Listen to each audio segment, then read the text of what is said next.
This girl's name is Pearl. On the outside, she looks like a normal, even beautiful young woman, but no one knows that deep inside, she is a terrifying demon. Pearl often throws animal carcasses into the lake to feed the alligators. And at one point, she even tried to push her own father in as bait. Why would such a young girl commit such horrifying acts? Pearl grew up with a harsh childhood on a poor farm. Her father suffered from an illness that left him unable to walk or speak.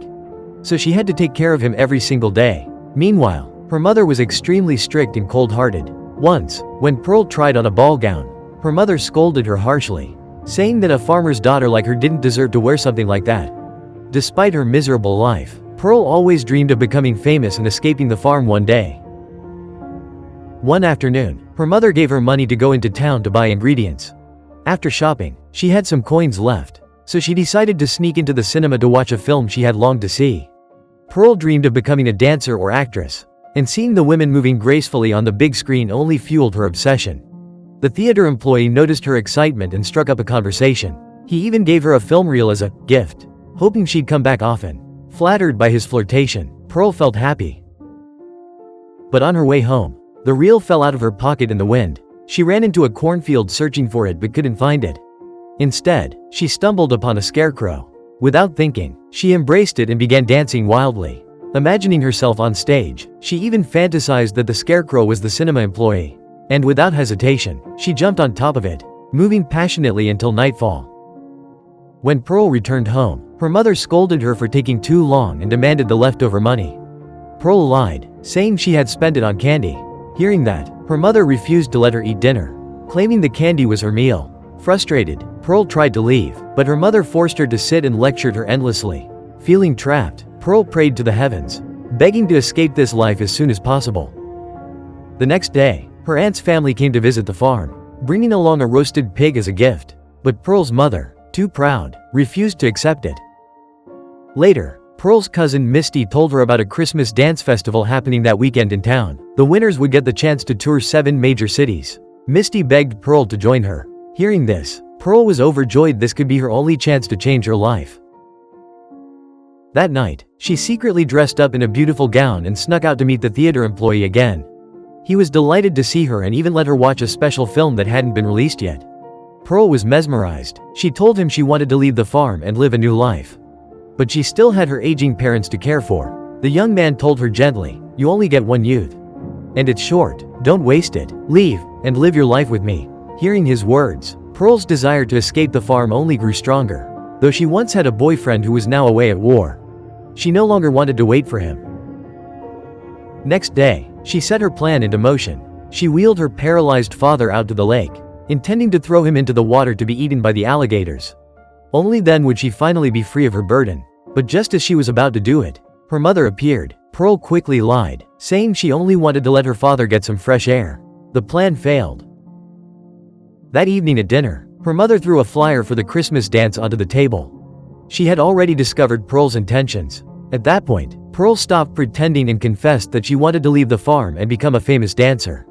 But her mother shot down all of her dreams, forbidding her to ever step outside, calling her mentally unstable and claiming her fate was nothing more than tending livestock for the rest of her life. The two argued violently until her mother slapped her across the face. Pearl, furious, struck back. In the chaos, her mother's dress caught fire from the fireplace. Screaming, she tried to put it out, but Pearl grabbed a pot of boiling water and threw it over her. The fire was extinguished, but her mother's body was left horribly burned. Pearl dragged her mother down to the cellar and locked the door. Finally tasting the bitter sweetness of freedom, the first thing Pearl did was run to the theater to share her good news with the young projectionist.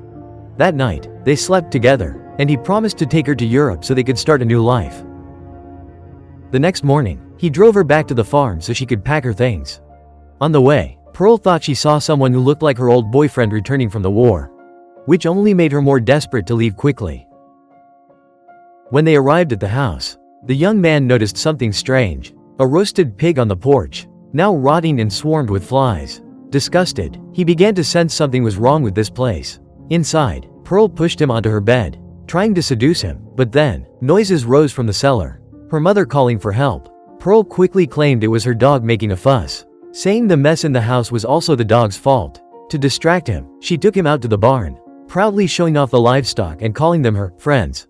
He asked the name of Pearl's dog. Pearl, caught off guard, accidentally said that she didn't have a dog. The moment she realized her slip, she rushed to explain herself, but he told her she needed to return to town and couldn't stay here any longer. Thinking he had lost interest in her, she became furious, grabbed a shovel, and lunged at him. Terrified, the man tried to run, but after a short distance, he stumbled and fell. Standing over the poor man, she drove the shovel into his head, killing him instantly. Afterward, she remained unnervingly calm, leaving her father behind in the house while she dressed herself in a beautiful outfit to attend the dance. Before leaving, she didn't forget to toss the man's body into the lake to cover up the evidence. The girl then arrived at the dance, where her cousin Misty was also present. At first, she was cheerful, but soon realized the dance audition would only select one girl among the many contestants. This made her feel the pressure. Misty confidently declared that she wouldn't lose and that the role would definitely be hers. After a long wait, it was Pearl's turn to perform. Standing in front of the judges, she confidently showcased all the routines she had practiced, convinced she would be chosen. However, the judges decided to reject her. They said that while she had talent, her appearance wasn't what they were looking for. The lead role of the dance audition was given to a blonde, beautiful girl. Pearl broke down, crying and begging for another chance, but the judges coldly dismissed her from the stage. In the end, it was her cousin Misty who was chosen. Pearl left in despair, and Misty followed. Trying to comfort her, Misty reminded her that if this chance didn't work out, there would always be another. But Pearl was completely broken. She confessed that she had devoted everything to this performance, that she had even crossed lines no one should ever cross. Hearing this, Misty began to sense something was very wrong. She noticed neither of Pearl's parents was around and quickly excused herself to leave. But Misty didn't realize that Pearl had already set her sights on her. Furious that her cousin had stolen the role, Pearl snapped. Misty tried to run, screaming for help, but the farm was nothing but endless empty fields. Pearl chased after her with an axe. Misty stumbled and fell, and Pearl caught up, swinging the axe into her back.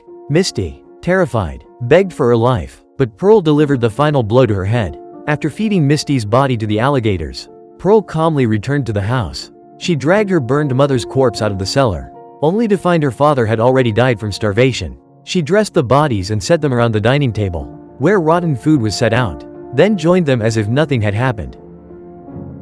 The next day, her soldier boyfriend returned home, but instead of a warm reunion, he walked into a grotesque nightmare. At the head of the table sat Pearl, surrounded by the corpses of her family, smiling brightly as she greeted him, "Welcome home." And with that chilling image, the film came to an end. So, what do you think about this movie? Leave your thoughts in the comments. Wishing you a great day of work and study, and see you again in the next film.